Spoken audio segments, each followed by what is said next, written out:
السلام عليكم ورحمة الله وبركاته. ازيكم يا جماعة؟ عاملين ايه؟ النهاردة جاي لكم بشوية اخبار وصفقات مدوية من التوب ليفل في الدوري الانجليزي الى الدوري السعودي.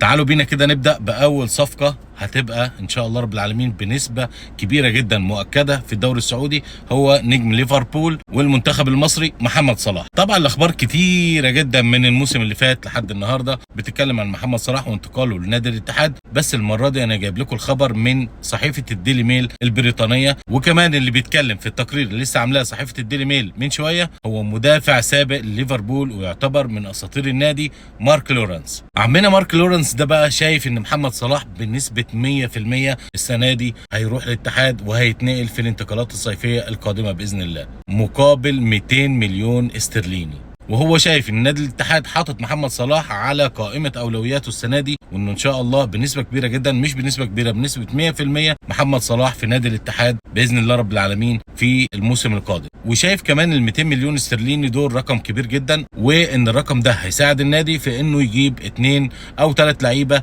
يعوضوا محمد صلاح او يعوضوا اي مركز تاني الفريق محتاج تدعيم فيه. فلما صحيفه الديلي ميل تتكلم اعرف كده انه بنسبه كبيره جدا تقترب لل 90% ان الخبر حقيقي وهيحصل باذن الله رب العالمين. فهنشوف الفتره اللي جايه اللي هيتم ان شاء الله رب العالمين ما بين اداره الاتحاد واداره ليفربول، وايه اللي هيتم من محمد صلاح، وهل هتتم الصفقه ولا هيحصل فيها زي السنه اللي فاتت. بس انا وجهه نظري ان الصفقه هتتم، وان محمد صلاح موجود في السعوديه موسم 2024-25، وهيتم الانتقال في الانتقالات الصيفيه القادمه باذن الله رب العالمين، وهنشوف محمد صلاح بيلعب في اتحاد جده الموسم القادم. طيب هل ده الخبر الوحيد النهارده؟ لا. هل ده الصفقه الوحيده اللي الناس بتتكلم عليها او اللي صندوق الاستثمار السعودي عينه عليه والانديه السعوديه؟ لا.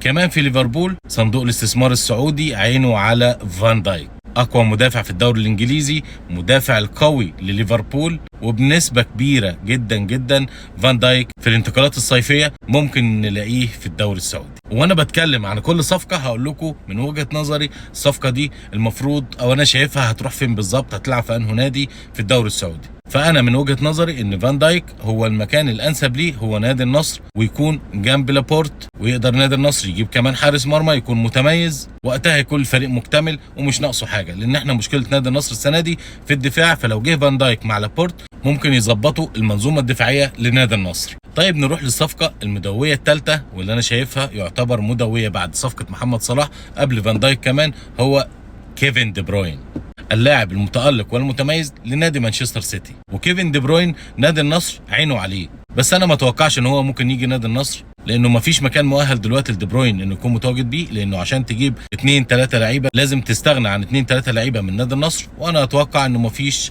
حد ممكن نقدر نستغنى عنه غير يمكن اوسبينا حارس المرمى وتيلس. فانا شايف ان دي بروين ممكن بنسبه كبيره يكون في الاتحاد مع محمد صلاح، وايا كان هو هيجي ويلعب فين، بس بنسبه كبيره جدا كيفن دي بروين موجود في الدوري السعودي في الانتقالات الصيفيه القادمه باذن الله رب العالمين. وعايز اقول لكم ان ده كمان اتكلمت عنه صحيفه الديلي ميل، مش بس لوحده لكن كمان 9 لاعبين الدوري السعودي عينوا عليهم من التوب ليفل في الدوري الانجليزي. وبما اننا اتكلمنا عن مانشستر سيتي، ناخد كمان اللي عين الدوري السعودي عليه برناردو سيلفا، كمان مع دي بروين عين الدوري السعودي وعين الانديه السعوديه على برناردو سيلفا، وبنسبه كبيره برضه هيكون موجود معانا في الانتقالات الصيفيه القادمه، لكن هيلعب فين الله اعلم.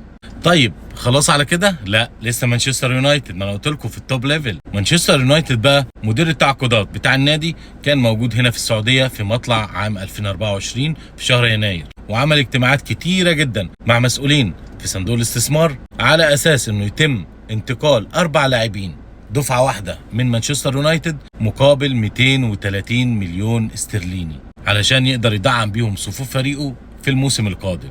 ال4 لاعبين دول هم كازيميرو ومارسيل وسانشو وفاران. فبنسبة كبيرة في الانتقالات الصيفية اللي جاية او في انتقالات يناير هنشوف ال4 لاعبين دول منورين في الدوري السعودي. كمان عندنا لاعب متميز جدا نادي فولهام، وكان بيلعب قبل كده سابقا في مانشستر يونايتد، اندريا بيريرا.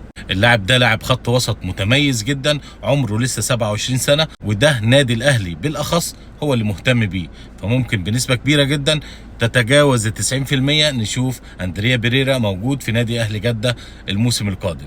طيب كده خلصنا الصفقات اللي عايزين نتكلم عنها النهارده، ولسه المفاجآت القادمه اكتر واكتر. انتظرونا ان شاء الله في كل جديد، واي مفاجآت او توقعات تخص انتقالات الدوري السعودي باذن الله رب العالمين هنقولها لكم اول باول. بس بما اني انا مشجع نصراوي عايز اتكلم عن نادي النصر بالتفصيل شويه. نادي النصر محتاج في سوق الانتقالات اللي جايه حارس مرمى يكون متميز، وعايز مدافع يكون قوي جنب لابورت.